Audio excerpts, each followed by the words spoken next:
Salam axşamınız xeyir uşaqlar. Zəhmət olmasa ekranı bəyənək. Biraz sayımız çoxalsın, başlayaq. Bu günlərim əvəzliyin izahını verəcəm.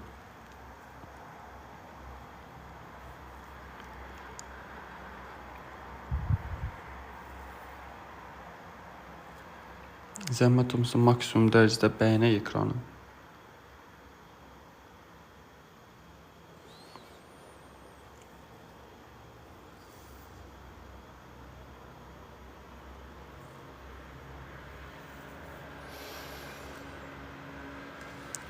Suallara baxmaq olar. Hansı suallara? Birinci izah verəcəm, sonra suallarına baxacaq dim topludan. Ekranı bəyənəyin zəhmət olmasa. Xeyr, bugün yox. Topluluğunu işləyəcək, narahat olmayın.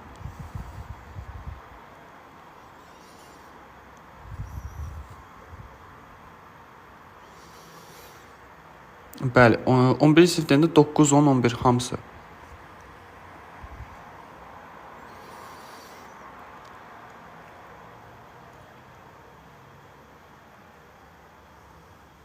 Zəhmət olmasa uşaqlar, ekranı maksimum dərəcədə bəyənəyin. Salam.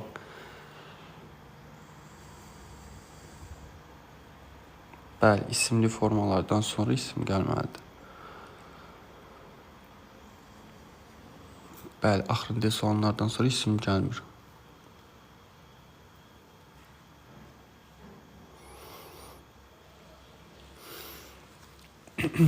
Okey uşaqlar, biz yavaş-yavaş başlayaq. Deməli, ilk öncə uşaqlar sizlə başlayacağım. Bu, belə deyim də, şəxsi vəzifə falandır. Bunlardan belə deyim, danışmaq istəmirəm. Əsas lazımlı tərəf nədir? Bu negativ inkarlardır, müəyyənlikdir, qeyri-müəyyənə vəzifələrdir. Bunlardan danışmaq istəyirəm. Deməli, birinci başlayaq ol əvəzliyindən. Ol bütün hamı deməkdir uşaqlar. Oldan sonra gələn isimimiz normalda biz bilirik ki, həm sayıla bilən cəm olmalıdır. Sayıla bilən cəm. Həm də oldan sonra sayıla bilməyən isim gələ bilər. Yəni biz oldan sonra əsas diqqət edəcəyimiz iki dənə belə deyim, iki cür isim olacaq. Həm sayıla bilən cəm, həm də sayıla bilməyən isimlər. Əgər ki oldan sonra sayıla bilən cəm isim gəlirsə, biz onun xəbərini verməliyik cəmdə. Yəni olun xəbəri oldan sonra gələn isimdən asılıdır. Yəni oldan sonra gələn isim necədirsə, onun xəbərdə elə olacaq. Yəni burada sayıla bilən cəm isimdirsə, deməli xəbərdə cəm olmalıdır. Yox, əgər ki sayıla bilməyən isimdirsə, biz də bilirik ki, sayıla bilməyən isimlər həmişə olur təkdə.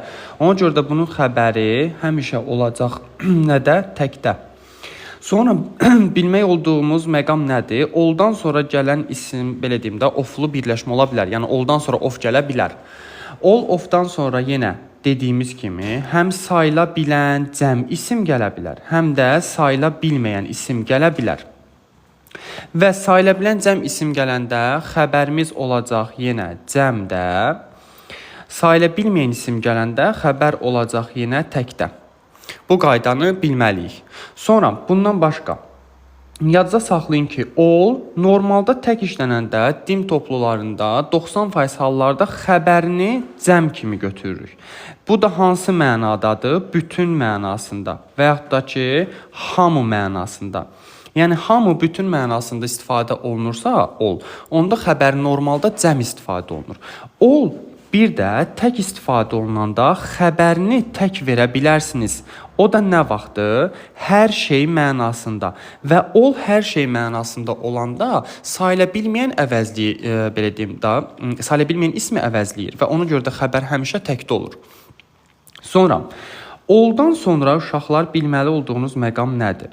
Sayıla bilən tək isim gələ bilər. O da bir halda gələ bilər. Bu ol sözü ingilis dilindəki bu whole sözünün sinonimi olanda, yəni bu iki söz bir-birinin sinonimi kimi istifadə olunanda oldan sonra sayıla bilən tək isim istifadə oluna bilər və mənaları bütün deməkdir. Bu bütünlə bu bütünün fərqi nədir? Baxın, məsələn deyirəm ki, bütün sinif burdadır. O bütün sinif burdadır deyəndə mən sinifi bir məfhum kimi götürürəm. Nə olsun ki, məsələn deyirəm, içində 30 dənə şagird var. Amma mən o sinifi bir məfhum kimi nəzərdə tutub və onu ona görə deyirik ki, oldan sonra sayıla bilən təksim gələ bilər. Baxın, bir dənə all-la whole-un fərqi nədir? Article fərqidir. Deməli, article all-dan sonra istifadə olunur. Yəni, all z olacaq. Məsələn, all z class. Yəni, bütün sinif. Bir də whole-dan əvvəl olacaq. Yəni, the whole class. İkisi də eyni şeydir. Tərcüməsi də eynidir. Sonra qrammatik quruluşları falan hamısı eynidir. Sadəcə bir dənə fərq ondan ibarətdir ki, all-da article sonra istifadə olunur, whole-da article əvvəl istifadə olunur. Yəni bir dənə fərqi bundan ibarətdir. Sonra gəlirəm boss əvəzliyinə. Boss əvəzliyi hər ikisi deməkdir. Bossdan sonra həmişə siz verməlisiniz cəm isim və boss'un xəbəri həmişə olmalıdır cəmdə. Yəni bu boss'un işi ancaq cəm isimlərləndir. Yəni cəmləndir işi. Bunun təklə işi yoxdur. Boss yadınıza saxlayın. Of sözünü ilə istifadə olunur. Yenə boss ofdan sonra gələcək cəm isim. Yenə bunun xəbəri olacaq yenə də cəmdə. Yəni gördüyünüz kimi bossda sayıla bilən, bilməyən belə forma yoxdur. Ancaq sayıla bilən cəm isim olmalıdır. Yəni bunun başqa forması yoxdur. Zamanlar haçanıza edəcəksiniz. Zamanları yəqin ki, növbəti dərslərin birində. Sonra, yadınıza saxlayın uşaqlar, sizə indi bir şey deyim. Bu all və boss əvəzliyinin digər təyini əvəzliklərdən ən böyük fərqi var. O fərq nədir? Baxın, all və boss. Siz hansısa testin başlığında 3 nöqtədən sonra birbaşa bu z-li isim gördünüzsə, bilin ki, orada olmalıdır ya all, ya da ki boss.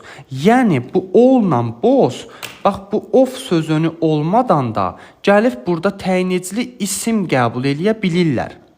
Amma məsələn deyirəm, 3 nöqtədən sonra sizə məsələn yazıbdır the boys, belə bir test veribdir, eləmi? Siz gətirib bunun cavabını bir all götürə bilərsiniz. Bir də, məsələn, boss götürə bilərsiniz. Of sözünsüz olan variantlardan gedir söhbət. Amma, məsələn, siz gətirib bura sam yaza bilməzsiniz. Məsələn, siz gətirib bura most yaza bilməzsiniz. Niyə? Çünki siz bu hissəyə samı gətirib yazmaqdan ötürü samın yanında of olmalıdır. Mostu yazmaq istəyirsinizsə, mostun yanında of olmalıdır. Yəni, all-la bossdur ki, bir dənə, bu of sözünü olmadan təyinecili ismi qəbul eləyə bilirlər. Yəni, ən böyük fərqləri bundan ibarətdir. Sonra, keçək most əvəzliyimizə. Belə eləyim, görünsün. Most əksəriyyəti deməkdir. Most da all-da dediyimiz bütün qaydalar demək olar ki, eynidir. Yəni, özündən sonra sayıla bilən cəm isim də gələ bilər, sayıla bilməyəndə isim gələ bilər. Sayıla bilən cəm isim gələndə xəbər olur cəmdə. Sayıla bilməyən isim gələndə xəbər olur təkdə. Sonra, most of sözünü ilə istifadə olunur və özündən sonra yenə həm cəm isim gəlir, həm də sayıla bilməyən isim gələ bilir. Yenə də sayıla bilən cəm isim gələndə xəbər cəm olur, yenə də sayıla bilməyən isim gələndə xəbər təkdə olur. Yəni ki, özündən sonraki gələn ismə baxırsınız. Təkdirsə tək olacaq, cəmdirsə cəm olacaq. Sonra, mostda başqa heç bir şey yoxdur. Sadəcə bunları bilməlisiniz. Bundan başqa biz each və every bu əvəzliklərdən danışaq. Each və every hər ikisinin tərcüməsi hər deməkdir. Özlərindən sonra həm bunda da eachdə də sayıla bilən tək isim gəlir. Everydə də özündən sonra sayıla bilən tək isim gəlir. Each'in xəbəri də təkdə olur həmişə. Every'nin də xəbəri həmişə təkdə olur. Fərqi nədən ibarətdir? Each'dən sonra of sözünü gəlir. Every'dən sonra isə of sözünü gəlmir. Yəni, harda 3 nöqtədən sonra test işləyərkən daha doğrusu of gördünüzsə, həmin variantlardan avtomatik every'ni tullayasınız. Çünki every'dən sonra of istifadə olunmaz. Bunların bir də belə deyim, məna fərqləri var uşaqlar. Məsələn, sizə 100 nəfər verilib, eləmi? Bu 100 nəfəri deyirəm ki, məsələn 100 nəfərin hər biri ağıllıdır. Burada opşi bütün hamısını belə deyim də nəzərdə tutub deyirəmsə, mən onu every ilə deyəcəm. Çünki every daha konkret belə deyim də daha konkret, ümumidir. Hamısını ümumi nəzərdə tutur. Amma mən içindən desəm, onda deməli 100 nəfərin hər birini ayrı-ayrı fərd kimi nəzərdə tutub deyirəm. Məsələn, deyirəm ki, 100 nəfər məsələn var, deyirəm hər kəs öz yerini tutmalıdır. Öz yeri deyəndə belə məsələn 2 nəfər gəlib bir stolda oturası deyil ki, hər nəfər bir stolda oturmalıdır da, hərəsini ayrı-ayrı nəzərdə tutub deyirəm. Siz o ayrı-ayrı nəzərdə tutursunuzsa, deməli siz orada nədən istifadə etməlisiniz? İçdən istifadə etməlisiniz. Din toplumunun içində belə bir testlər var orada. Bu belə. Sonra sizə gəlib buradan danışaq ən azədən, azədən, sonra z-azədən,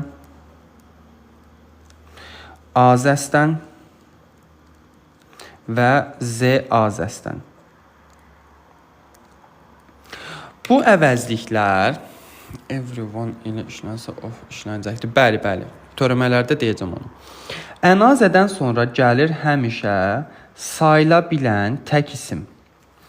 Azədən sonra həm sayıla bilən cəm isim olmalıdır, həm də sayıla bilməyən isim gələ bilir. Z-azədən sonra isə istənilən növ isim gələ bilər. Yəni, istənilən növ isim. Yəni, bunun isminin təki cəmi sayıla bilib bilməməyin heç bir önəmi yoxdur. A-zəsdən sonra və Z-a-zəsdən sonra amma heç vaxt isim istifadə olunmaz. Çünki bunların tərkibindəki bu s-lər ismi əvəzləyirlər və biz də demişdik ki, hansı əvəzliyin sonunda s varsa, onun əvəzlikdən sonra heç vaxt isim gəlməz. Və yadınızda saxlayın ki, bunların xəbərləri həmişə olacaq cəmdə. Çünki bunların sonundakı bu s-lər cəm ismin xüsusiyyətini daşıyırlar. Yəni bunlar özlərindən sonra isim gəlmirsə, cəm ismin xüsusiyyətini alıblarsa, cəm isim vermişəmsən, belə deyim də, mübtədamın xəbərim də normalda olmalıdır cəmdə. İndi yaxşı sual yarana bilər ki, mən bəs bu ənazədir, azədir, z-azədir, bunları necə ayıracam? Bunları ayırmağın qaydası nədir? İndi bunu mən bura qoyum, buradan başlayayım yazmağa. Baxın, məsələn, sizə cavablarda ənazə veribdir və z-azə veribdir. Və mən də dedim ki, burada ənazədən sonra da sayıla bilən tək isim gəlir. Baxın, burada yazmışam. Z-azədən sonra da istənilən növ isim gəlir. İstənilən növ isim gəlirsə, deməli, onun içində sayıla bilən tək isim də olacaq. Fərq nədir? Əgər ki, sizə əvvəl, məsələn, 2 dənə cümlə veribdir, 3 nöqtə verib, məsələn, bura yazıbdır ki, kar ismini. Siz cavablarda bu sayıla bilən təkdir. Bura ənazədə gedər, z-azədə gedər. İndi nə biləsiniz bunun hansını istifadə etməliyəm? Təbii ki, əvvəl tərəfə baxasınız. Yəni cümlənin əvvəlinə və yaxud da ki, digər burada 2 dənə sizə cümlə verəcək. Əvvəlki birinci cümləyə baxasınız. Əgər ki, orada bu kardan danışıbdırsa, yəni maşından danışıbdırsa əvvəldə, siz orada z-azədən istifadə etməlisiniz. Və yaxud da ki, burada məsələn 2 dənə maşından danışıb, deyir ki, məsələn birini xoşlamadım, mənə məsələn digər maşını ver. Onda siz yenə z-azədən istifadə edəsiniz. Amma sizə əvvəldə bu maşından danışmayıb, birbaşa sizə maşın haqqında ilk informasiyanı verirsə, onda siz ənazədən istifadə edəsiniz. İndi belə bir nəticəyə gələk, yekunlaşdıraq dediklərimizi. Əgər ki, mənim 3 nöqtədən sonraki bu ismim mənə əvvəldə haqqında məlumat veriblərsə, yəni mənə məlumdursa, z-azədən istifadə edəcəm. Niyə? Çünki bu z artiklı nədir? Müəyyənlik artikldır. Mənim danışdığım əşya, mənim danışdığım şey mənə məlum olmalıdır. Ona görə z-azə məlum olmursa, ənazə. Azə ilə z-azənin fərqi də demək olar ki, eynidir. Bunu ən asan yadda saxlamağın yolu necədir? Məsələn, mən deyirəm ki, mənim məsələn çoxlu dostum var. Bəziləri Bakıda, qalanları məsələn Mingəçevirdədir. Mən nə bilim ki, mənim neçə dostum var, neçəsi Bakıda, neçəsi Mingəçevirdədir. Mənə say dəqiq deyil, mənə müəyyən deyil danışdığım şey. O müəyyən olmayanda azədən istifadə edəsiniz. Yəni say sizə dəqiq deyil. Amma məsələn deyim ki, mənim 3 dənə dostum var. İkisi Bakıdadır. Məsələn, qalanı Mingəçevirdə. 3 dənə dostum varsa, onun ikisi Bakıdadırsa, yerdə neçəsi qalır? Biri. Deməli, o biri varsa, z-azədən istifadə edəsiniz. Yəni sizə say dəqiq olacaq, məlum olacaq. Salam əleykum, salam. Yəni sizə yenə dediyim kimi say dəqiq verilibdirsə, z-azədən, qeyri-dəqiqdirsə, yəni müəyyən deyilsə, azədən istifadə eləyəsiniz. Bu formada. Sonra bizə lazım olan no inkar əvəzliyi, nan inkar əvəzliyi, nayzə inkar əvəzliyi. Danışaq indi bunlardan. Xeyr, əvvəlini xeyr. No'dan sonra yadınızda saxlayın, 100% bir dənə isim gəlməlidir. Yəni, no'nun yanında 100% bir isim olmalıdır. No heç vaxt isimsiz istifadə oluna bilməz. Yəni, siz no'nu cavablarda 3 nöqtədən sonra isim yoxdursa qoya bilməzsiniz. Bu bir. Sonra, no'dan sonra istənilən növ isim gələ bilər. İstənilən növ isim. Yəni, no'dan sonra gələn ismin sayıla bilib bilməməyi, nə bilim, təki cəmi, belə bir şeyin adiyyatı yoxdur. Yəni, necə isim verirsinizsə verin. Əsas odur ki, yanında bir isim olsun. No-la yadınıza saxlayın. İsimin ortasına nöqtə belə qoya bilməzsiniz. Yəni, no-la isim, belə deyim, yan-yanaşı olmalıdır. Onların ortasında heç bir söz istifadə oluna bilməz. Amma 2 dənə istisna var ingilisində. No-la ismin ortasında bir azə söz istifadə oluna bilər. Bir də ki, bu more söz istifadə oluna bilər. Başqa heç bir söz istifadə edə bilməzsiniz. 11 sözlərini öyrəndikdə yazmaq olarsa başqa sözlər öyrənməliyik. Düz tam kifayət eləmir, amma yaza bilərsiniz. Yəni listening readingləri yaza bilərsiniz, amma tam kifayət eləmir. Deməli, bir də qaydaq, no'dan sonra dedik 100% isim gəlməlidir. No'dan sonra istənilən növ isim gəlir. No-la ismin arasına heç bir söz daxil ola bilməz. 2 dənə istisnası var. Bir azə, bir də ki more. Yəni no'dan sonra bu deməkdir ki, heç vaxt artikel gəlməz, no'dan sonra of gəlməz, no'dan sonra eyni falan. Yəni heç bir söz gələ bilməz. Yəni bunu dediksə, no-la ismin arasına bir dənə bu sözlər daxil olursa, başqa heç bir söz daxil ola bilməz. İndi keçirəm nana. Yadınıza saxlayın. Nandan sonra birbaşa isim gələ bilməz. Yəni, nandan sonra birbaşa isim gəlmir. Nandan sonra bir halda isim gələ bilər ki, nandan sonra of gəlsin, sonra cəm isim gəlsin. Bir dəqiqə, cəm isim. Xəbəri amma həmişə olsun təkdə. Baxın, nandan sonra nətər isim gəldi? Of gəldi, ofdan sonra isim gəldi. Yəni, nandan sonra birbaşa isim gəlmədi.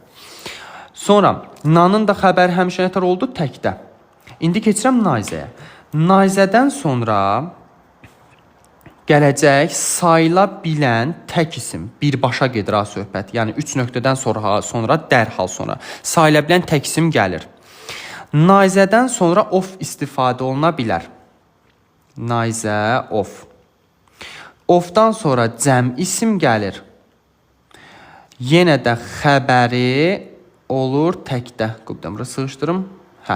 Olur təkdə.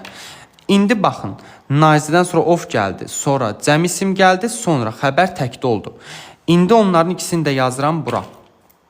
Non-oflu birləşməndə non-of üstə gələklərini qoyaq. Cəm isim üstə gələk xəbər tək. Sonra nazə of olsun, sonra cəm isim olsun. Sonra versin xəbərini təkdə. İndi baxın, 2 dənə eyni quruluş yazmışam. Bəs bu quruluşların bir fərqi olmalıdırmı? Təbii ki, olmalıdır. Çünki, məsələn deyirəm, 3 nöqtədən sonra sizə, məsələn, of, boys sözü verdi. Getdi xəbərini də, məsələn deyirəm, takes, esli verdi. Biz də bilirik ki, boyun hansı esi yazmadım. Boys. Baxın, baxıram ki, ofdan sonra cəm isim. Xəbəri də təkdə, sənə cümlədə, daha doğrusu cavablarda nazə də verə bilər, nan da verə bilər. Sən onların fərqinə baxmalısan. Onun da ən asan fərqi nədir? Yadınızda saxlayın uşaqlar. Nazə həmişə 2 nəfər arasında olmalıdır. Yəni 2 əşyadan ikisindən heç biri deməkdir. Nanof isə ən az orada 3 olmalıdır. Yəni o 3 də ola bilər, 4 də ola bilər, 5 də ola bilər, 10 da ola bilər. Fərqi yoxdur. Yadınızda saxlayın, bir də deyirəm. Əgər ki, siz orada belə bir variantın arasında qalmısınızsa, nazə ilə nanın fərqini axtarırsınızsa, yadınızda saxlayın, rəqəm fərqidir. Nazədə həmişə 2 şey olmalıdır, yəni ikisindən heç biridir. Nanof isə 3, 5, 10, 15 fərqi yoxdur. Yəni orada ən azı 3 nəfərdən, 3 əşyadan getməlidir söhbət. Qaydaqdan birinci hissə toplu, ikinci hissə toplu sözlər öyrənməliyik. Öyrənin. Nə qədər söz çıxsa öyrənin.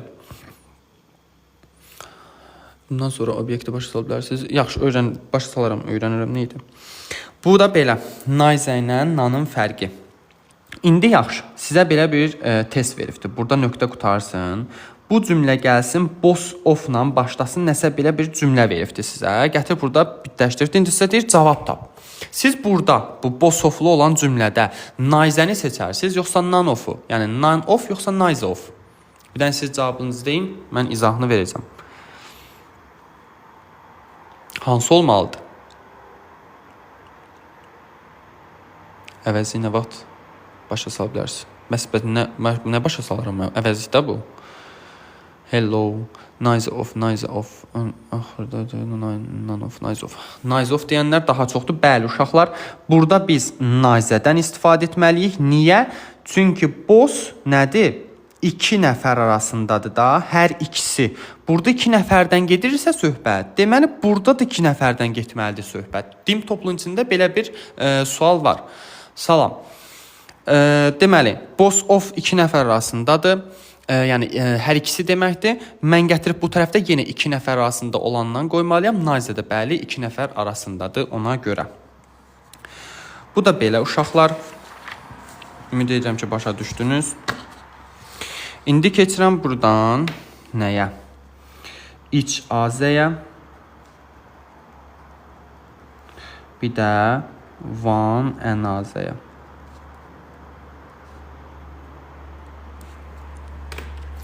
Baxın uşaqlar bura. Deməli, iç azə birincisi deyək ki, bu da rəqəm var burada. 2 nəfər arasındadır. Burada van ən azı da 3, 4, 5 falan nəsə də belə gedir də. Yəni ən azı 3 nəfər olmalıdır. Yəni 3-dən fazla olmalıdır. Ona görə bu da getdi. İndi sizə bunların oxşar xüsusiyyətlərindən danışaq. Birinci oxşar xüsusiyyəti odur ki, bunlardan sonra isim istifadə olunmayacaq. Yəni bunlardan sonra birbaşa isim gəlməyəcək. Bunlardan sonra bir halda isim gələ bilər ki, bunlar yəlik halı apostrof s-lə düşsünlər və özlərindən sonra belə isim gələ bilər. Yəni bunlar bir halda isimdən istifadə oluna bilərlər ki, yəlik hala düşsünlər. Hamısına aid bir misal yazacağım indi. Bunlar heç vaxt uşaqlar cəmlənməzlər. Yəni bunların cəm forması olmaz. Bunların indi cəm forması olmazsa, deməli S apostrof forması da olmaz bunların. Çünki S onlara bitləşiyor olanda cəm olur axı. Ona görə deməli S apostrof formaları da olmayacaqdır. Məsələn, sizə 3 nöqtədən sonra gətirib veribdi, məsələn deyirəm, boy ismini, məsələn deyirəm. Siz indi gətirib cavablarda sizə A variantında veribdi van ənazə, B variantında veribdi van ənazə, apostrof S.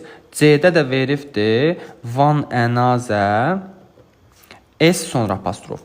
Bayaqlarım dedim ki, 3 nöqtədən sonra belə birbaşa isim varsa, siz A variantı olan variantı dolayasınız. Çünki bunlardan sonra dedim birbaşa isim gəlməz.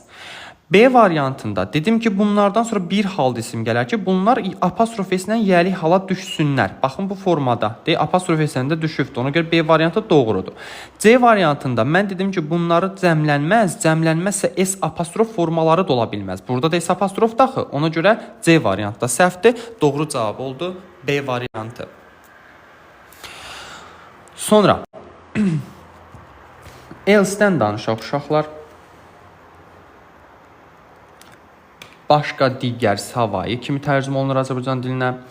Burada dediyim qayda eminli, bax, else-ə də aiddir. Törəmədir, else-dir, iş azə, van ənacə. Bax, bunlar hamısı demək olar ki, eyni formadadır. Bundan sonra bir dənə 10-cu sinif olan bir dənə mətni işləyəcəm, ondan sonra yekunlaşdıracağım. Else, bu icazə kimi, van ənacə kimi, törəməd kimi bunlardan nə dediksə hamısı eyni quruluşdur. Yəni, else-dən sonra isim gəlməz. Bundan sonra bir halda isim gələr ki, yəlik hala apostrof S-dən düşsün. Sonra bunlar heç vaxt, yəni else heç vaxt cəmlənməz. Sonra bunun S apostrof forması olmaz. Yəni orada nə dediksə hamısı da buradadır. Yəni of gəlməz. Məşğələ keçirsiniz. Bəli. Of gəlməz. Yəni bunlar hamısı eyni quruluşdadılar. Törəmələr də necədirsə onlar da odur. Törəmələr də bilir ki, zaten bura yazdım törəmə. Törəmələr də bilirik ki, özlərindən sonra isim istəmirlər. Yəni bunlardan sonra isim gəlməyəcəkdir. Bunlar 9, 10, 11. Törəmədən sonra isim bir halda gələ bilər ki, yəlik hala düşsün.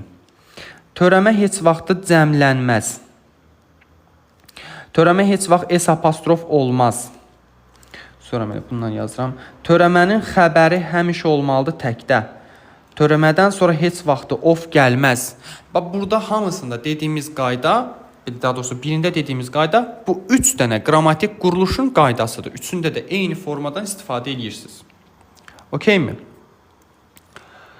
Burada məncə başqa heç bir şey qalmadı. Burada bir dənə van qalıbdı, qoy onu da deyim. Van özündən sonra birbaşa istəyir sayıla bilən tək isim. Van ofla istifadə olunur. Van ofdan sonra cəm isim.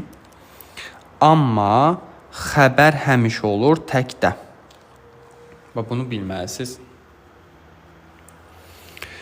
İç azə xəbər cəm olur. Bunlar normalda xəbərlə uzlaşmırlar ki. Yəni xəbər uzlaşması olmur. Harada? Mingəçevirdə. Onlayn da dərs keçirəm, yəni də. Bu da belə uşaqlar. Sonra gəlirəm bu əvvəldə olan ilk dördlük var idi, şəxsə vəzifələri falan. Onları bir dənə qısa keçid eləyək, sonra keçək o birisi dərsə. Deməli, adlı hal var, bir də obyekt hal var. Adlı halda olan şəxs vəzifəsinə zaten bunları deməyə ehtiyac yoxdur. Zəhmət olmasa bir vərəqləri ekrana gətirin, tez screen eləyim də, özünüz xarasınız. Mingəçevirdə yaşayıram. Sonda eləyərəm onları. Deməli, adlı hal və obyekt hal. Adlı hal bilirsiniz də I, you, he, she, it, we, you, they idi. Obyekt halda me, you, him, her, it, us, you, them. Bunlardır. Siz nəyi bilməlisiniz? Yadınızda saxlayın ki, ortada bir xəbər var. İngilis dilindəki SWOT qaydası. S nə deməkdir? Mübtəda. Bu verb nə deməkdir? Xəbər. O object nə deməkdir? Tamamlıq. Tamamlıq. Baxın, sizin burada adlı halınız cümlədə həmişə harda olmalıdır? Cümlənin həmişə əvvəlində. Yəni sizin həmişə cümlənin birinci sözü olmalıdır. O, I, you, he, she, it, we, you, they olan. Sizin xəbəriniz zaten ikinci gəlir. Yəni mübtədadan sonra gəlir xəbər. Sizin xəbərinizdən sonra indi tamamlığınız gəlməlidir. Həmin o tamamlıqda sizin bu obyekt halınızdır.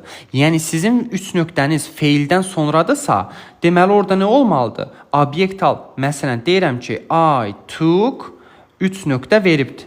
Baxın, sizin bu feilinizdir. Bu nədir? Mübtədanızdır. Bunu ingiliscə yazdım, heç nə olmaz. Burada gördünüz, cümlənin birinci üzvünün hansı haldan ibarət oldu? Adlı haldan ibarət oldu. İndi sizin bu feilinizdən sonra nə gəlməlidir? Tamamlıq. Tamamlıq da hansı haldandır? Obyekt haldandır. Obyekt halda məsələn deyirəm ki, it. Məsələn, them. Görürsünüz, bunlardan birini yazdım. Düzdür, indi burada həmişə o demək deyil ki, 3 nöqtədən sonra, feildən sonra 3 nöqtə varsa, orada obyekt hal yazmalısınız. Xeyr. Burada məsələn 3 nöqtəni verib cümləni bitiribdirsə, siz bura isimsiz formada yaza bilərsiniz. O artıq tərcümədən asılıdır. Bəzi yerləri əvəzliyin tərcümədir. Amma belə normalda bu qayda ilə geçsəniz, 100% ki, tapacaqsınız ki, orada hansı halı istifadə edərsiniz. Sizin 3 nöqtəniz yadınızda saxlayın. Bu formada cümlədir. Belə, bu tərəfdə sözdür, bu tərəfdə sözdür. 3 nöqtəni cümlənin ortasında veribdir. Siz heç vaxt bu hissəyə adlı hal yaza bilməzsiniz. Çünki bu adlı hal cümlənin orta hissəsində, son hissəsində ola bilməz. Adlı halın yeri mübtədadırsa, mübtəda da cümlənin birinci üzvüdür. Lap əvvəldə olmalıdır. Yəni bunlar istifadə oluna bilməz.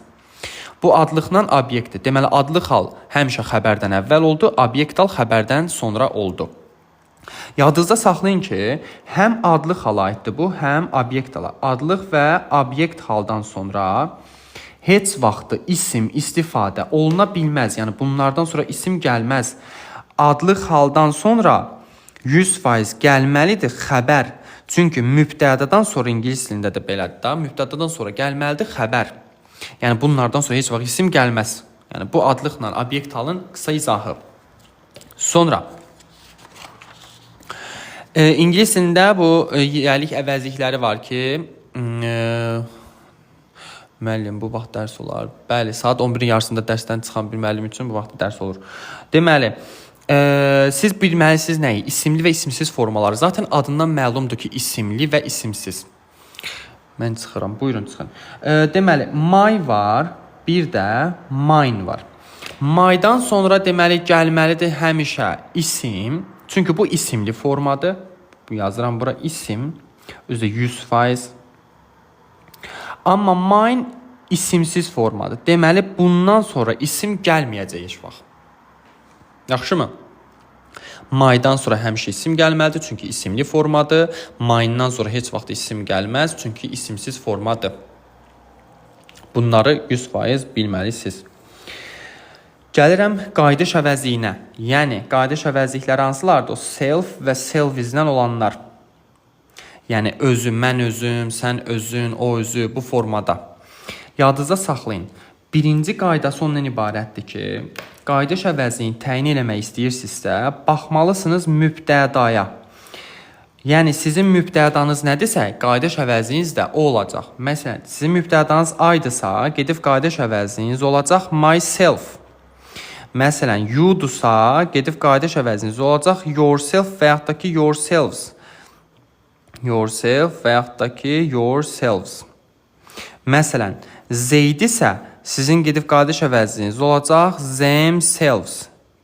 Yəni birinci qaydamız mübtədəyə əsasən qoyduğumuz qaydadır. Allah səni nasıl versin. Çox sağ olun. İkinci qaydamız nədir? İkinci qaydamız əmr cümlələridir. Azərbaycan dilində də eyni formadadır. Əmr cümlələri feillə başlayır. Məsələn, do it. Onu elə. Əmr cümlələri neçənci şəxsə aiddir? İkinci şəxsə aiddir. İkinci şəxsə aiddirsə, deməli, burada biz yourself də götürə bilərik. Yourselves də götürə bilərik. Yəni, əmr cümlələri ikinci şəxsin təkinə də aid ola bilər, cəminə də aid ola bilər. Məsələn, sizə ABC variantlarında heç vaxt bunun ikisini də verməyəcək. Ya sizə yourself verəcək, ya yourselves verəcək. Amma 1, 2, 3, 4 kimi seçmə suallarda sizə hər ikisini verə bilər. Yourself-i də, yourselves də. O zaman siz hər ikisini doğru cavab kimi götürəsiniz. Sonra, üçüncü qayda, xitab qaydası.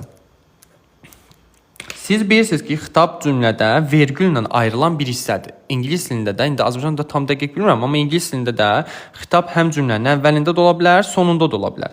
Xitaba baxanda nə edəsiniz? Xitabın təkinə, cəminə fikir verəsiniz. Əgər sizin xitabınız təkdədirsə, qayıdış əvəzliyiniz olacaq yourself. Sizin xitabınız cəmdədirsə, qayıdış əvəzliyiniz olacaq yourselves. Bu formada. Yaxşımı? Bir dənə xitaba baxasınız. Xitabınız təkdirsə yourself, xitabınız cəmdirsə yourselves. İndi bəzən ola bilər ki, çaşa bilərsiniz necə? Məsələn, sizə burada verə bilər Mike vergül. Sizə deyər ki, qayıdış əvəzliyini təyin elə. Bu Mike'ın kişi cinsində olduğunu bilib, məsələn, bura himself yaza bilərsiniz. Amma müəllim, nə olar isimdə izah edin. Yox, o tərəf gedə bilmərəm, çünki həqiqətən yorulmuşam. Mike'a baxıb gedib, məsələn, oraya himself yaza bilərsiniz. Amma bu nədir? Vergüllə ayrılıbsa, bu xitabdır. Xitabda biz orada cins kateqoriyasına ayıra bilmərik. Xitab varsa, sadəcə olaraq təkinə cəminə baxın. Burada da Mike bir insanı nəzərdə tutursa, deməli, qayıdış əvəzliyimiz olacaq yourself. Bu formada. Conversation is difficult. Maybe. It depends on the individuals. Çox sağ olun. Sonra xitab qaydasında dedim. Bir dənə burada qayda qaldı. Onu da deyim. Yekunlaşaq. Deməli, not only but also bağlayıcısında also nə edəsiniz? Yadınızda saxlayın ki, not only but also görəndə həmişə not only'nin bu hissəsinə diqqət eləyəsiniz. Həmişə burada olan ismə baxasınız. Qayıdış əvəzliyini təyin etməkdən ötürü. Müəllim, sabah canlı olacaq. Yəqin ki, çox ehtimal ki, sabah bazar günü də. O necədir? Məsələn, başa salım. Deyir ki, I liked not only the city, məsələn, 3 nöqtə, but also 3 nöqtə people. Bayaq xanım dedim ki, bu not only-ni cümlənizdə gördünüzsə, not only-dən sonraya baxasınız. Yəni the city sözünə. Sizin the city sözünüz nədir? Təkdə, cansızdır. Cansız isimlərin qadeş əvəzi nə olur? Təklərin itself olur. Bura yazdım itself. Bax buna görə, özünə ən yaxın olana görə. İndi salam teacher, salam. İndi the city tək olduğu üçün, cansız olduğu üçün itself yazdım. Bura nə yazmısınız uşaqlar? Bunun isimli formasında gətirin yazın bura. Itself'in isimli forması nədir? Its'dir. Təşəkkür edirəm Nihat. Məsələn, sən bura yazmısan themselves, eləmi? Bunun isimli forması nədir? Their. Gətirdim, yazdım bura. Məsələn, bura yazmısan yourself. Bunun isimli forması nədir? Your. Gətirdim, yazdım bura. Məsələn, bura yazmısınız myself. Bunun isimli forması nədir? My. Gətirdim, yazdım bura. YouTube kanalınız varmı? Bəli, var. Bio hissəsində var. Girib baxa bilərsiniz. It qaydasında ayrılırlar. Onu da izah edəcəm indi. Narahat olmayın. Yəni bunu başa düşdünüzsə, okeydir. Keçim o tərəfə. Bura nə yazdınızsa, qadeş əvəzliyi bunun isimli formasında götürüb yazarsınız hamısını bu tərəfə. Amma burada indi bu yourself, myself-i sadəcə izah üçün yazmışam. 99% dim testlərində itself verirlər. Bir də bəzən ola bilər ki, themselves ola bilər. Amma 99% itself-dir. Bu da belə. Sonra bir dənə this işarə vəziklərini də deyim sizə. Oy. That. These. Bir də those. Ən asan yadda saxlamağın qaydası nədir deyim. Neçə hərflidir? 1, 2, 3, 4. Deməli, 4 hərflilər varsa, özlərindən sonra həmişə gələcək tək isim, tək xəbər. Yəni 4 hərflərdən sonra həmişə tək isim, xəbər falan gəlir. Bu neçə hərflidir? 1, 2, 3, 4, 5. 5 hərflilərdən sonra da həmişə gələcək cəm isim, cəm xəbər. Yəni 4 hərflilərin işi təkdir, 5 hərflilər isə cəmdir. Yadınızda saxlayın ki, this və these bizə yaxın olan bir şeylər haqqında danışarkən istifadə edirəm. Burada zaman mənasında da ola bilər, məsafə mənasında da bizə yaxın olan şeylər haqqında danışa bilərik. Salam. Amma that those bizə uzaq olan şeylər haqqında, ancaq zaman və məsafəcə uzaq olan şeylər haqqındadır. Əvəzin izahı nə vaxt gələr müəllim? Əvəzlikdir da bu, bəs bu nədir? Sonra neyniyəsiniz? Cümlədə over there ifadəsi varsa, siz burada yaza bilərsiniz ya zəti, ya da ki zozu. Çünki bu there orada deməkdir, bizə uzağı göstərir. Yox, əgər ki sizin burada cümlənizdə over here ifadəsi varsa, siz yaza bilərsiniz ya these, ya da ki these olan bu əvəzliklərdən birini. Bu belə. Sonra sizə indi məntiqi bir test. Məsələn, sizin bu tərəfdə cümlənizdə yazıbdır in, məsələn, 1889. Cümləni bitirdi. Bu tərəfdə 3 nöqtə yazıbdır people. Sizə cavablarda, məsələn, these-də veribdir, those da veribdir. İndi siz hansı cavabı düzgün götürəsiniz? These olan yoxsa those olan cavabı?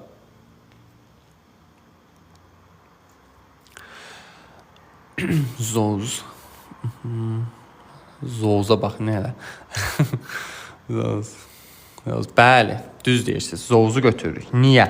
Çünki mənim əvvəldə burada verdiyi bu fikir 1889 mənə zamanca uzaq olan bir, belə deyim də, tarixdir. Ona görə uzaq olduğu üçün mən bu hissəyə zozu yazmalıyam. Bu belə. Burada okeydir. İndi keçirəm its qaydasının fərqlərinə ki, görək bunları necə fərqləndirək. Birinci yazıram it, ikinci yazıram its, üçüncü yazıram it apostrof s. Deməli, it bildiyimiz kimi ya adlı hal ola bilər, ya obyekt hal ola bilər. Ona görə deyirik ki, itdən sonra ya xəbər gəlməlidir və yaxud da ki, xəbərdən sonra it gəlməlidir. Yəni, burada adlı hal olur. Burada isə obyekt hal olur. Yəni, itdən sonra heç vaxtı bir sözlə isim gəlməz. Və bunu da bura yazıram ki, it üstə gəlinsin, isim olmaz. Yəni, itdən sonra heç vaxt isim gəlmir. Bu belə. It-sı yazılan qayda necədir? Bu itsdən sonra isim gələ də bilər, gəlməyə də bilər. Bilirik də ki, bu isimli formada da eynidir, isimsiz formada da eynidir. İndi burada necədir? 90% istifadə olunan qaydanı deyirəm sizə. It's-dən sonra ya birbaşa isim gəlməlidir, ya da ki, it's-dən sonra sifət gəlib, sonra isim gəlməlidir. Yəni, bax fikir verin, it's-lə ismin ortasında bir dənə sifət istifadə oluna bilər. Heç bir article falan istifadə oluna bilməz. Əvəzlik mövzusudur. Heç bir article falan istifadə oluna bilməz. Amma it apostrof s-dən sonra ya sadəcə olaraq sifət gəlir, ya da ki, it apostrof s-dən sonra isim gəlməsi üçün ortada en artiklı olub. Sonra sifətin mötərizədə yazıram. Deyəcəm niyə mötərizədə yazdım. Sonra isim gələ bilər. Ona görə sifəti mötərizədə yazdım ki, ortada sifəti verə də bilər, verməyə də bilər. Yəni sifət ola da bilər, olmaya da bilər. Amma yəni bu it apostrof s-lə isimin ortasında nə olmalıdır? Article, təyin edici olmalıdır. Yazıda saxlayın bu hissəni. Ya it apostrof s-dən sonra birbaşa sadəcə olaraq sifət gəlir, ya da isim vermisinizsə ortasında en artiklı sifət sonra isim olmalıdır. Yəni bu en artiklı 100% olmalıdır. O olmasa səhvdir. Bax bu it qaydasında belə deyim, ayırmağın ən asan yolu budur. Bunu yazıb paylaşdığınız səhifədə paylaşacaqsınız. Yəqin ki, bunun canlısını YouTube-a atacağam. Okey uşaqlar, məncə bura qədər qaydalar okeydir. İndi baxaq testlərin üzərində. Sizdən də YouTube adı bioda var. Bio hissəsindəki linkə daxil olun, siz atacaq.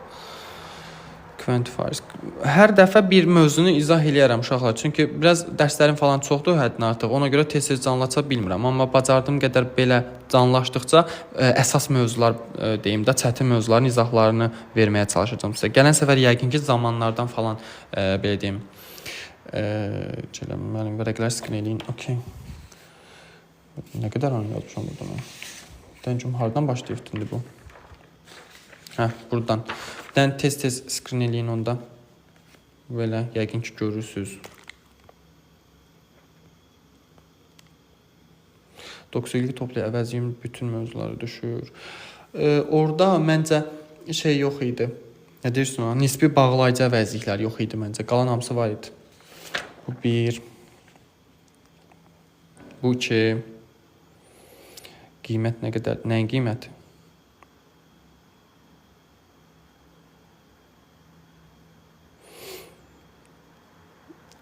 Skrinlədinizmi? Bu belə. Bu nədir? AZ falan. Hamısını skrinləyin. Zaten özünüz yazanda eləyərsiniz də. Ardıcıllıqları tam seçə bilmirəm. Çünki tez-tez bir dənə skrinləyin götürüm. Siz özünüz yazanda ardıcıllıqları özünüz düzəldərsiniz. Bu belə. Bu da belə.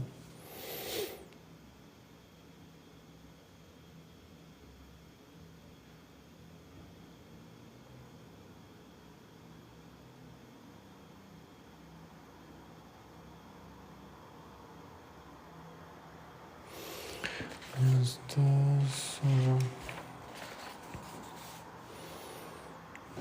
Çəkin məndən. Mənim bundan qabaqdakində dalı var deyil. Hansını skiləyəməcən uşaqlar?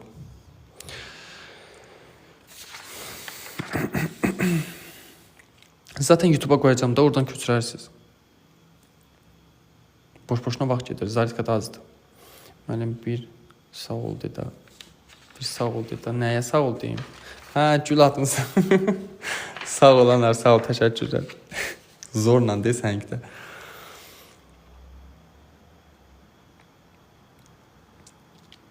Bunda skrin elədirsə, keçək bu tərəfində varmı?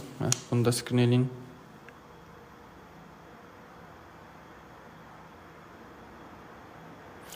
Toplumun hər kəsinə cəfə güvən 2023 qutardan sonra günlərimi də və keçəm.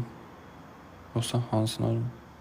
Nəyi qutardınız? Test mənasına deyirsiniz. Kanalın adı. Kanal orada var. Buyurun. Kanalın adı bioda var da uşaqlar. Bioya girin, orada var. Deməli, baxın uşaqlar. Burada ofu gördüm. Of-u gördümsə everini avtomatik tullayıram gedir. Baxın, yadınızda saxlayın. Samdır, bossdur, oldu. Bunları eyni testin variantında bu formada gördünüzsə avtomatik üçündə çıxardın. Çünki üçünün də mənası, daha doğrusu qrammatik belə deyim, işlənməsi eynidir. Çünki üçündən sonra da cəm isim, cəm xəbər istəyir. Burada amma bax, was təkdir. Bir dənə qaldı nice. Deməli doğru cavab nice. Çünki nice'dən sonra cəm isim gəlsə belə xəbər həmişə təkdə olmalıdır. İkincidə yenə of-u gördümsə, every ilə everyone-ı tullayıram gedir. Ha bir də mən sizə bir şey demədim uşaqlar. Everyone bu bitişik yazılandan everyone ayrı yazılan fərqi var. Bu everyone ayrı yazılan of-la işlənir. Amma bu bitişik yazılan of-la işlənmir. 3 ilə 5-i tullayandan sonra 1, 2, 4 sizin doğru cavabınız olur. O da D variantı. Sonra burada yenə of-u gördüm. Buradan every'ni tullayıram. Yenə both, some, all bir variantın tərkibindədir. Doğru cavab D variantı. Sonra of-u gördüm yenə. Yenə buradan every'ni tullayıram. Yenə all, both, some eyni variantlardadır. Bir dənə qaldı B variantı. Yeni dimdə integrative relative var. Ne yoxdur ki, var, 11-lərdə var. 5-ə baxıram indi. Boss'dan sonra həmişə nətər isim gəlməlidir? Cəm. Hanı bu dictionary-nin cəmi? Yoxdur, getdi. İçdən sonra nətər isim gəlir? Sayıla bilən tək. Dictionary lüğət deməkdir. Sayıla bilən təkdir. Doğrudur. No-dan sonra demişdim, həmişə bir isim gəlməlidir və ismin deyirdim ki, hansı halətdə olması vacib deyil. Yəni, no-dan sonra istənilən növ isim verə bilərsiniz. Cəmdə də gələ bilər, təkdə də gələ bilər. Ona görə 3 də doğrudur, 4 də. Amma dedim ki, every'dən sonra heç vaxt of gəlməz. 15 səhvdir. Ona görə 2, 3, 4. O da B variantı. Sonra bu hissəyə baxıram. Of var. Of varsa every'ni tullayıram. Boss'dur, some'dur, oldu. Bunları da tullayıram. Doğru cavab qaldı bir dənə D variantı. Çıxarıblar, deyəsən, tapa bilmədim. Onun üçün soruşdum. Yəqin ki, hansısa bir mövzu ilə qarşılayıblar. Interrogativini çıxartmaq ihtimalları yoxdur. 7-də. Bu, bəzi testlərdə uşaqlar didn't get kimi verilibdir. Bu kimi testlərdə got kimi verilibdir. Didn't get kimi olan testlərdə cavab N-idir. Belə got olan testlərdə cavab no-dur. Niyə? Çünki message isimdir. Biz dedik ki, törəmədən sonra isim gəlməz. Avtomatik B-dir, Y-dir, D-dir. Çıxdı, getdi. Didn't get olan cavablarda didn't inkar olduğu üçün no-da orada cavab ola bilmir. Ona görə A-da onlar da səhvdir. N-idir orada. Buradanmı tərsinədir. N səhvdir, no-dur cavab. Niyə? Çünki N istifadə olunması üçün bu cümlədə inkarlıq lazımdır. Bu cümlədə inkar yoxdur axı. Ona görə biz bu N-ini çıxardırıq. Doğru cavab qalır. Bir dənə A variantı. Sonra baxaq 8-ə. Baxıram ki, 3 nöqtədən sonra bread isim veribdir. Törəmələri tullayıram gedir.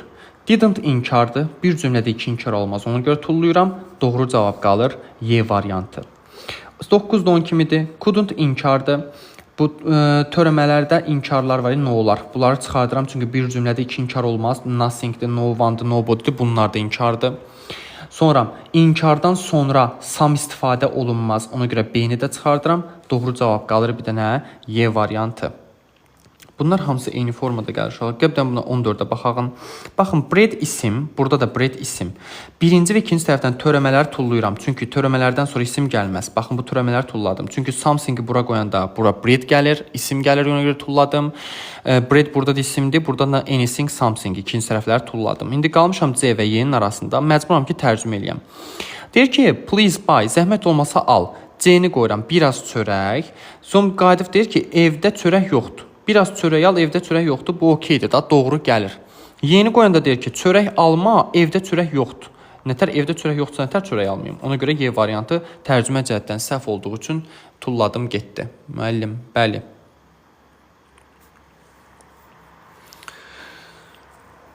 Nə oldu?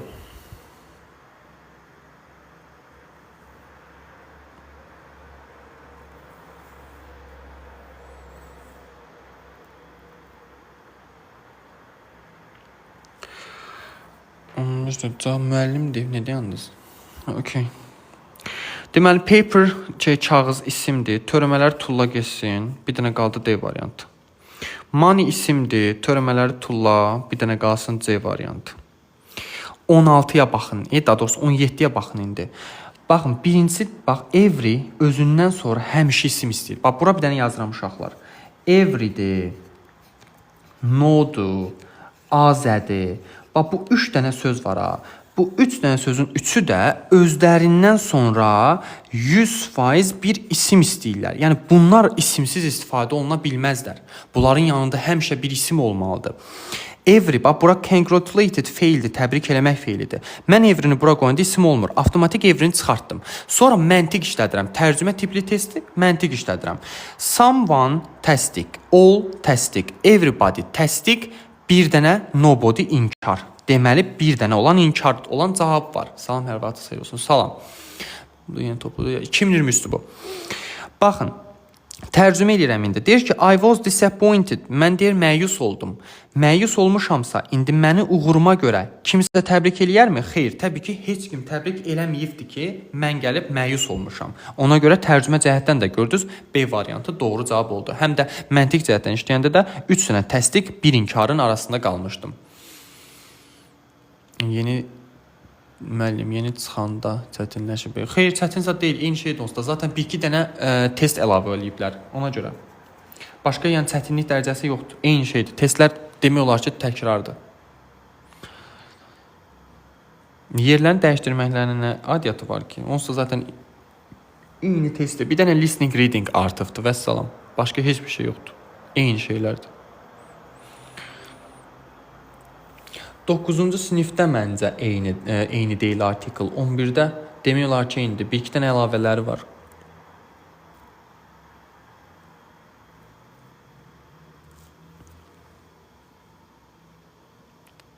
İndiki 10-cu siniflər heç 11-ci sinifin indiki toplunu almağa ehtiyac yoxdur. Çünki gələni bir də dəyişəcəklər.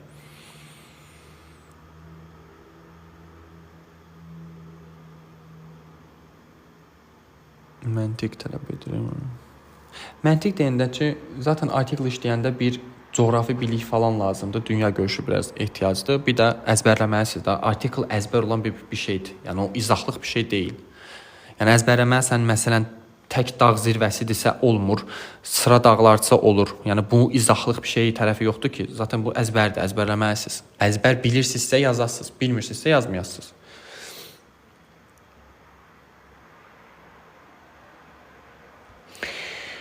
Nəysə, baxaq buradan, görək nə yazaq. Bunlar hamısı eyni gəlir. Bir dənə 22-yə baxaq uşaqlar. Zaten bunlar hamısı eynidir. Ona görə getmək istəmirəm bunlara. Baxın, yadınızda saxlayın. 3 nöqtədən əvvəl samı gördünüzsə, 3 nöqtədən əvvəl nonu gördünüzsə, 3 nöqtədən əvvəl votu gördünüzsə, həmişə orada doğru cavab olacaq azə.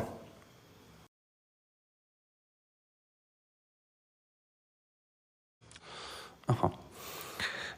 Deməli, bir də deyirəm, 3 nöqtədən əvvəl sam varsa, vot varsa, no varsa, həmişə orada doğru cavab olacaq azə. Çünki bu 5-liyin içindən bir dənə onlardan istifadə olunur azə. Çünki samdan sonra artikel falan gəlmir uşaqlar. Ona görə bir də təkrarlayın da. Baxın, 3 nöqtədən əvvəl samdır, votdur, sonra nodur. Bu 3 dənə sözü gördünüzsə 3 nöqtədən əvvəldə.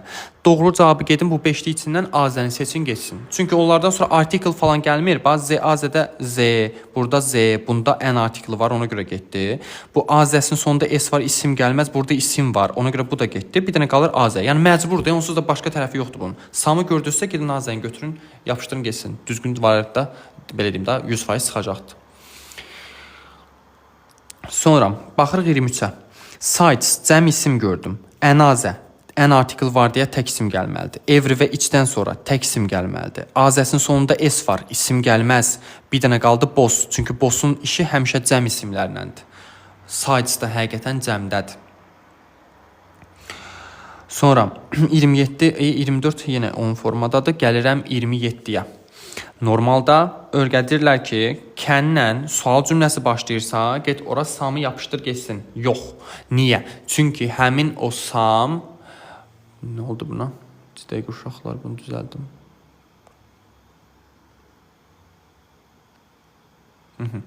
Həmin o sam olan cümlələrdə, can, could, would like olan cümlələrdə necə istifadə oluna bilər? Əgər ki, həmin cümlələr xahiş və təklif mənasına gələrsə, xahiş və təklif mənasına gəlmirsə, deməli siz orada samı istifadə edə bilməzsiniz.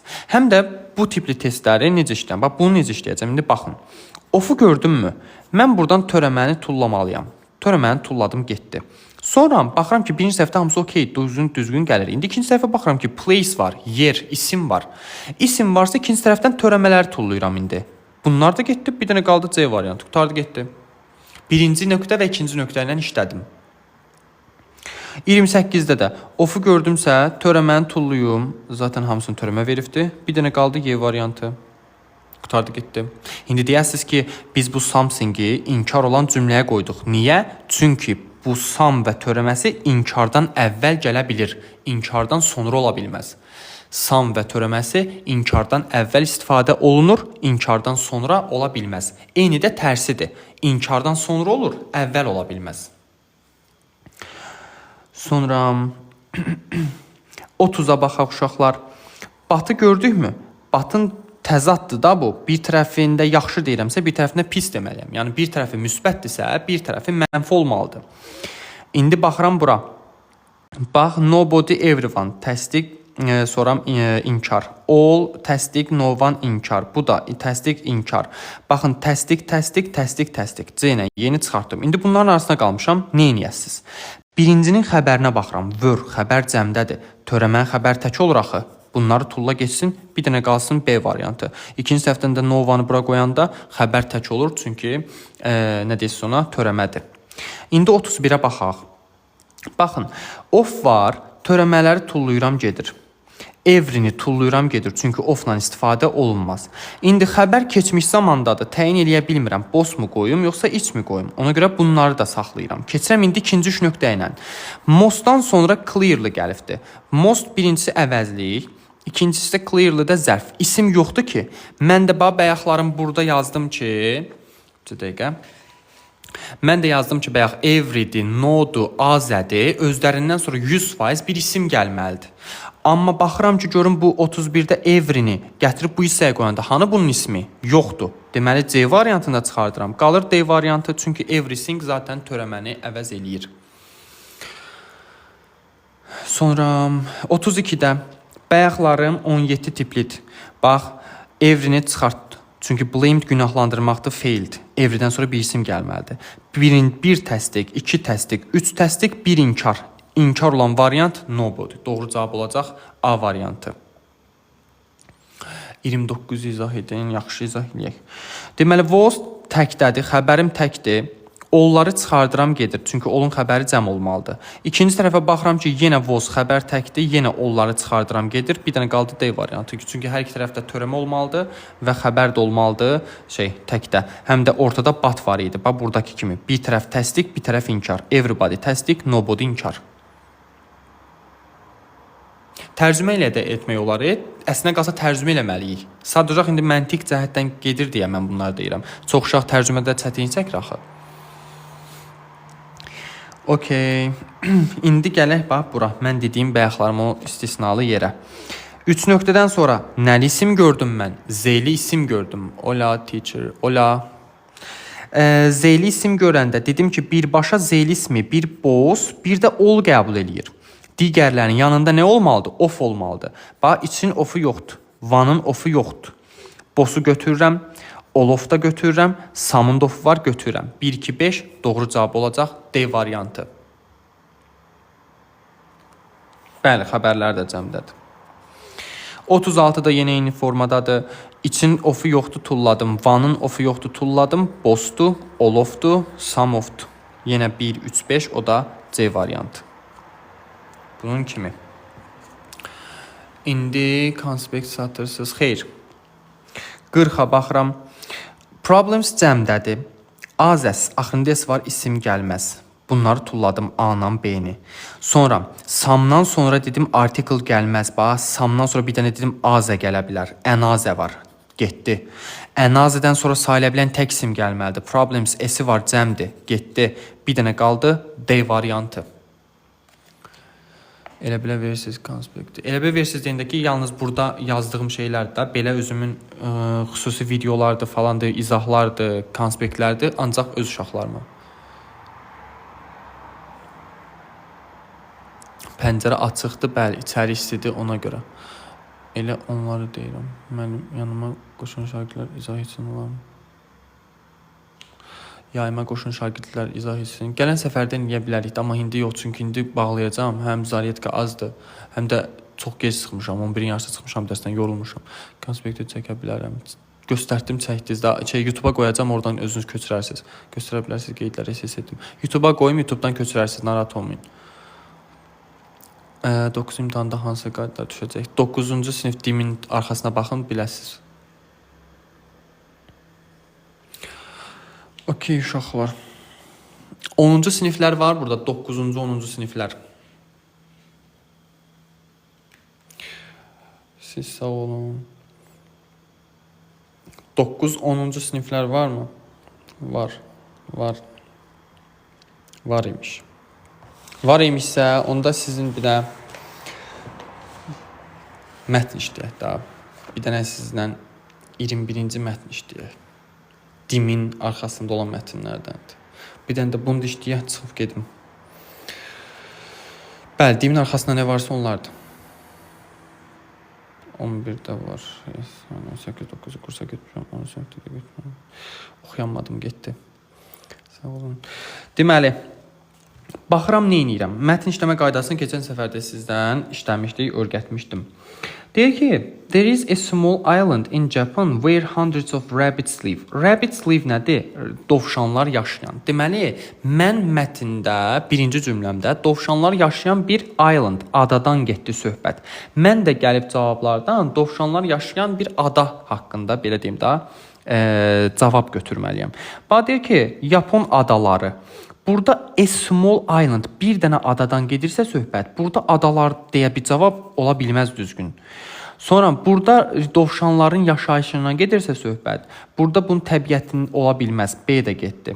Sonra burada deyir ki, reasons for using rabbits, dovşanları istifadə etmə səbəbləri. Yəni bu başlıqda mənim dovşanları nəyəsə üçün istifadə etmək deyə bir şey yoxdur.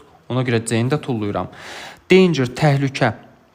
Təhlükədən getmir söhbət. İndi oxuyanda da zaten biləsiniz. Ona görə D-ni də çıxartdım. Baxın, buradakı eyni demək olar ki, rabbits live, yaşayan nə ada? The island of rabbits, dovşanlar adası. Doğru cavab olacaq Y variantı. Bəli, birinci sual mətnin demək olar ki, 99% mətndə belədir. Birinci, ikinci, maksimum getsə üçüncü cümləyə qədər gedir. Üçüncü cümləyə qədər artıq oxuyub siz mətnin nə haqqında olduğunu bilə bilərsiniz. İkinciyə baxıram, false, bizdən səhvi istəyir. Baxın, deyir ki, the effectiveness of the poisonous gas was tested on rabbits. Tərcümə etmədən çalışacağam ki, mətndən bir tapım gətirim bura. Baxın, deyir ki, effectiveness, poison sözünü gedib mətndən axtarmalıyam ki, görüm hardadır. Baxın, deyir burada, effectiveness of the poisonous gas. Neyiniyibdir? Rabbits were brought to the island to test. Bax, cümlə eynidir. Baxın, eyni formada veribdir. Ona görə bir getdi, çünki məndən səhv istəyir. B-də deyir ki, the island is very interesting for tourists when it rains. Very interesting for tourists. Mənim əsas burada ipuculu sözüm budur. Gedirəm cavabda tapıram, daha doğrusu mətndə tapıram. Deyir ki, today this place is interesting for tourists. Baxın, bunun arxasında yağışla bağlı bir söz vermir. Deyir ki, yağış yağanda. Amma mənə burada deyir ki, yağış yağanda deyir maraqlı olur turistlər üçün. Xeyr, bu daha doğrusu səhvdir. Doğru cavab üçün bunu götürəcəm. C-də deyir ki, the type of the food which the rabbit eat is important for their health. Baxın bura. Harada idi o? Baxın, deyir ki, what rabbits eat and when they are fed is important for their health. Deyir, cümlə olduğu kimidir. C variantı düzdür. Bunu atdım, getdi. Sonra D-də deyir ki, there are not enough plants on the island on the rainy days. Baxın bura. Deyir ki, rabbits eat a lot of on sunny days, but they cannot find enough food on rainy days. Bax, eyni şeydir. Burada deyir kifayət qədər deyil, burada da deyir kifayət qədər deyil. Ona görə bu da getdi. Y-də deyir ki, the workers released rabbit before they left the island. Baxın bura. Deyir ki, when the workers left the island, they released the rabbits. İndi deyirsiniz ki, burada before istifadə olunubdur. Bu before when-in bağlayıcının yerini istifadə olunubdur. Burada da deyir ki, işçilər deyir adanı tərk eləyəndə onlar dovşanları azad buraxdılar. Burada da deyir ki, işçilər adanı tərk eləməmişdən əvvəl dovşanları azad buraxdılar. Eyni şeydir. Ona görə Y variantda düzdür deyə çıxartdım. Mənə çünki səhv lazım idi. İndi üçüncüyə baxıram. Deyir ki, why, niyə? Were the rabbits, dovşanlar brought gətirilibdi to the island adaya. Niyə gətirmişdilər onu adaya? Baxaq görək.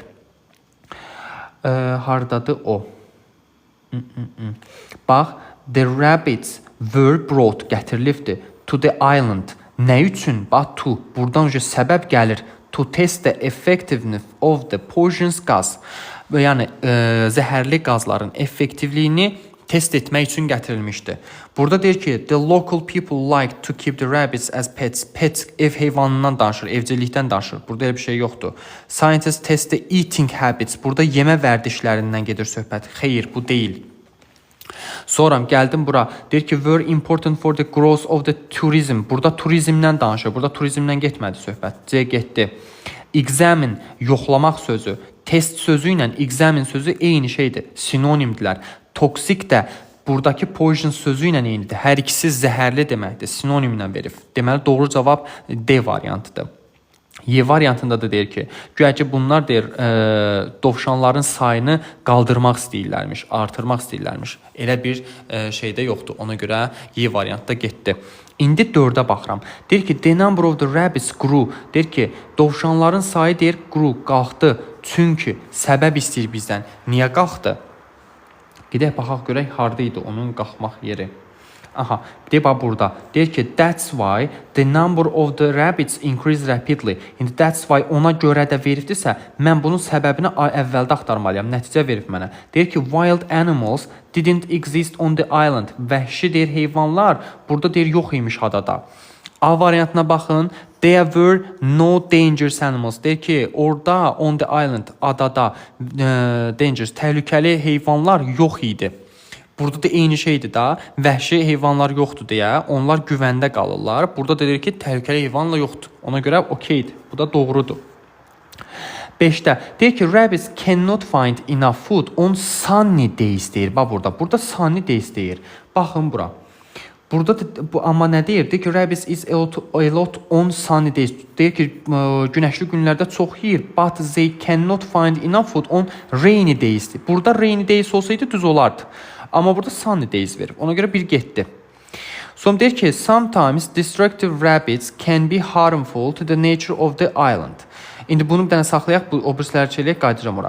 Deyir ki, tons of poisonous gas were produced to develop of the industry. Birinci heç mətnə baxmamış, tərcümə eləsəm də, zaten bilirəm ki, bu tonlarla zəhərli qazların istehsalı hər hansısa bir, belə deyim də, nəyinsə inkişafına gətirib çıxara bilməz. Burada nəyinsə, nətər deyim sizə, mənfi cəhətidir da o. Ona görə bu getdi səhv olaraq. İndi 4-də deyir ki, Yaponlar, yəni Yapon xalqı did not know, yəni bilmirdilər about the island, ada haqqında for some years, bir neçə il ərzində. Baxın, burada deyir ki, it is a mystery how all these rabbits appeared on the island. Mystery nə deməkdir? Sir, mifik, deyir ki, mifik qapı. Burada görünmürmüş, mən də fikrim gedib bura.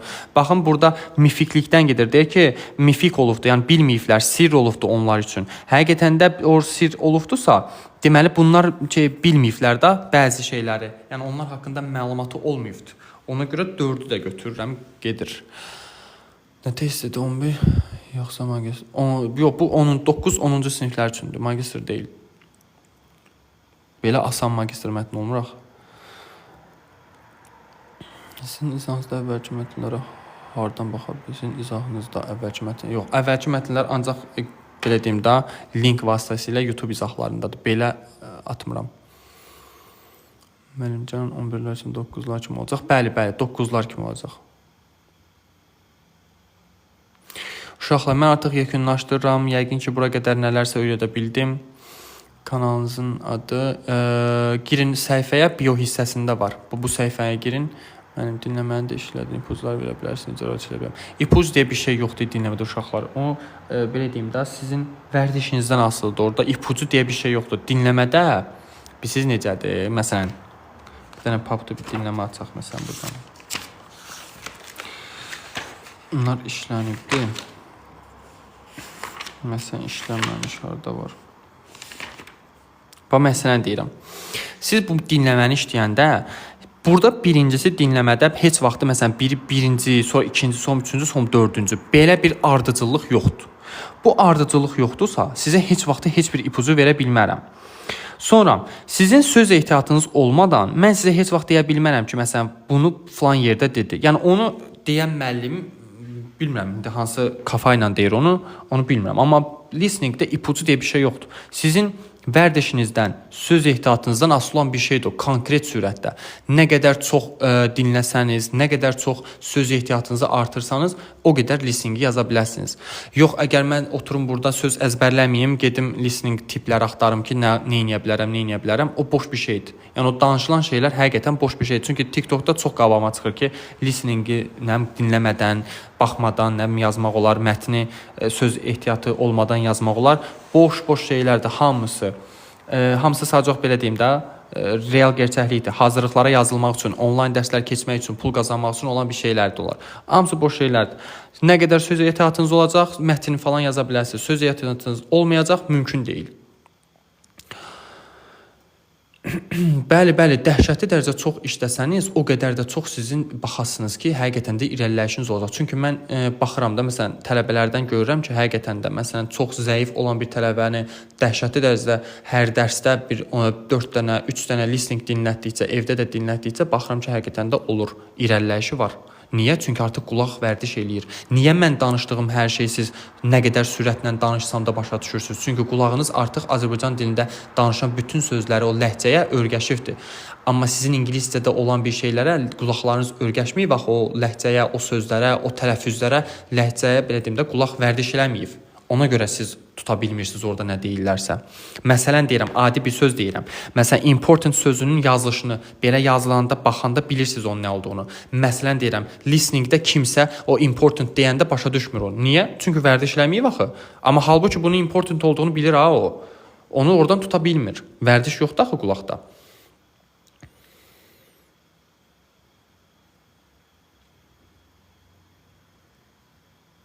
Bəli, mən onu demişəm.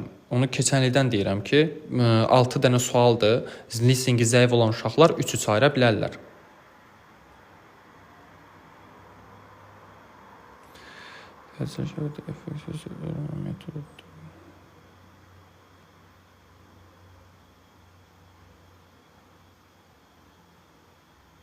Təcil şəkildə söz etdim. O nə deməkdir? O nətər müraciətdir? Listening necə yazım yolları? Bəs bayaqda mən nə danışıram? Listening asandır, lap qəşəng əla. Okey uşaqlar, artıq bir işlədi, salam mənim listeningi qoşacaqsınız. Yox, listening qoşmuram.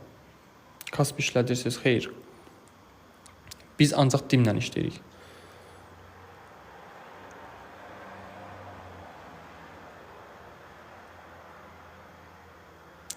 Okey uşaqlar, artıq canlını yekunlaşdırıram. İnşallah ki, əgər olsa sabahlarım qoşaram. Vaxtım olsa eləyərik. Gələn səfər bilməm zaman falan nəsə bir şey də canlıda deyərik. Onunla bağlı da başlayarıq izaha.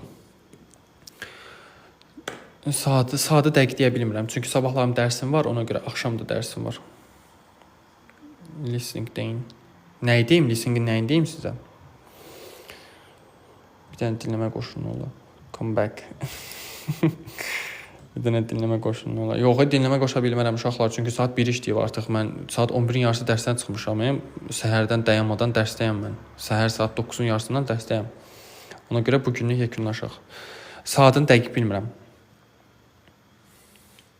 Bu nə edirsiniz ki? Mən dedim ki, ya özünüz yazırsınız. Gedin burada screen eləyin. Şərt o deyir ki, burada mən dinlədim. Zaten mən siz onu dinlədiniz, o dinləmənin izahının nəyini verim mən sizə? Gedin köçürün. Bəli, gedin köçürün. Gedin köçürün. Zaten uşaqlar, bu dinləməni qulaq assız. Mən o dinləməni sizin nəyini izah edeyim? Məsələn deyirəm, orada desə ki, kitab ağ rəhdədir, ağ rəhdədir da. Məsələn, qara desə, qaradır. Mən onun nəyini izah edeyim? Orada zaten dediyi. Yəni onu dedisə, hə, demədisə yox. Yenə mətn olsa deyərəm ki, hə da mətndə bax bu burada idi, ona görə bu belə oldu. Bu burada idi, buna görə belə oldu. Amma listeningdə orada nə dedisə, cavabda da o olur. Yəni cavabdan qeyri-adi əlavə özündən heç bir şey kəşf eləmir. Dinləmə açar sözlərə baxmaq lazımdır. Çox vaxtı ola bilər, bəli. Ona baxa bilərsiniz. Mənim siz harda dərs keçirsiniz? Mən çox yerdə dərs keçirəm. Həm onlayn, həm əyani, həm kurslarda, magistr, abituriyent, hər şey.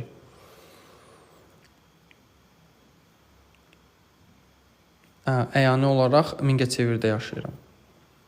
Dinləmənin asan yolları var. 4 başa düşə bilmirəm. MİQ keçirsiniz. MİQ bəli, normalda belə amma bu illərim yoxdur qrupum. Çünki çox vaxtım yoxdur. Uşaq olsun, nəfəs alsın, bəsdir. Zəhmət olması hazırlıqlarla bağlı şəxsiyə yazın uşaqlar. Burada yazmayın. Taktikalar var, bəli, niyə yoxdur ki? Taktikada deyəndə ki, o hər dəfə işləmir. O söz ehtiyatın olmasa, taktika zaten hamısı boş şeydir.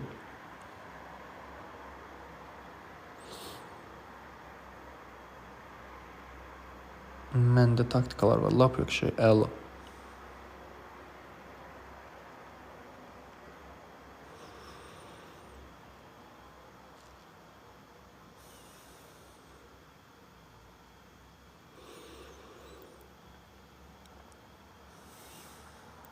O qədər yaz uşaqlar taktika falan görüblər ki, ancaq taktika deyib durmusunuz uşaqlar. Taktika nədir? Bu oyun deyil ki, mən sizə taktik öyrədim. Bu listeningin sizcə bir də məntiqlə baxın. Mən bu listeningdə sizə nə taktik öyrədim? Mən nə bilim bu burada nə deyəcək? Məsələn, birinci sualın cavabını mən nə bilim orada nə deyəcək? Mən bunun sizə taktikasını nətə verim? Elə bir şey yoxdur axı. Məsələn, taktika bilirsiniz nəyə deyirsiniz siz? Məsələn deyirəm ha. Burada məsələn gəlibdi only söz istifadə edibdi. Biz də dim toplunun testlərindən əksəriyyətindən məsələn görmüşük ki, only söz olan əksəri hamısı yox ha, əksəriyyəti səhv çıxır. Onda deyir ki, məsələn only olan cavabları tulla getsin. Məsələn, bu da indi bir də görürsüz ki, gəldi only olan cavab düzgün çıxdı. Yəni bu bir nətər demək 100%lıq deyə bir şey deyil. Məsələn, mən ikinci cümləni, ikinci bu sualı, bu cümlənin arxasını mən sənə nətər taktika verim? Mən nə bilim indi orada nə deyəcək? Bunun arxasını necə gətirib çıxaracaq? Mən onu bilmirəm axı. Orada gərək dinləyəsən, dinləmədə artıq baxasan ki, bunun arxasını nə gətirəcəkdir. Və yaxud da ki bunu. Məsələn, mən nə bilim indi burada məsələn deyir bütün binalar gözəl görünür deyir gecə. Mən nə bilim indi orada deyir gecə bütün binalar gözəl görünəcək ya görünməyəcək. Mən onun yolunu, hər yolu sınayırıq. Hər yolu sınadığınızda uşaqlar, hello teacher, salam. Hər yolu sınadığınızda gedin oturun qəşəng vaxtınızı sözə əzbərləyin, söz əzbərləyin ki, söz ehtiyatınız artsın. İnanın ki, həqiqətən ciddən deyirəm. Sizin nə qədər ki söz ehtiyatınız artsa, o qədər sizin listening, reading yazmağınız belə deyim faizi artacaq. Yanına yəni boş-boş belə deyim videolara baxıb bunu belə qoyma, bunu belə götürdün tulla, onu elə götürdün tulla, elə bir şey mümkün deyil. 100% heç vaxt işləmir o qaydalar. Ondan sonra gedin söz ehtiyatınızı artırın. Bəli, postkartlar çox yaxşı təsir eləyir.